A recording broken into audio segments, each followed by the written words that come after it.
আরে আমার বাংলাদেশি সংগ্রামী ভাই বোনেরা, উপদেষ্টা মাহফুজ আলমের উপরে আপনারা যে বোতল ছুঁড়ে মারলেন, তার ভিতরে প্রস্রাব রাখার কি কোনো দরকার ছিল? আপনারা তো পানি দিয়েও আপ্যায়ন করতে পারতেন, কিন্তু তাকে প্রস্রাব দিয়ে আপ্যায়ন করা হলো। এমনই বোতল মারলেন, সে বোতলের অর্ধেক ছিল প্রস্রাব, আর সেই প্রস্রাব পরিষ্কার করার জন্য তাকে আরেকটি বোতল দিয়ে তার সারা শরীর পরিষ্কার করতে হয়। আর এই কথাটা আমি কেমনে জানতে পারলাম জানেন? সেখানে আমার অনেক সাবেক সাংবাদিক বন্ধুরা ছিলেন, তারা এই কথা জানিয়েছেন।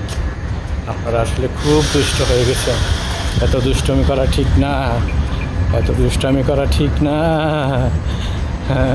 সে অবশেষে প্রস্রাবের বোতল, এটাই আমি জীবনে প্রথম শুনলাম।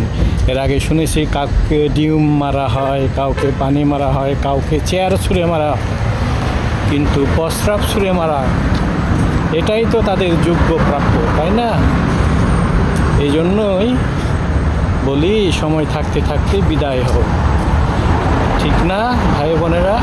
সবাই ভালো থাকবেন।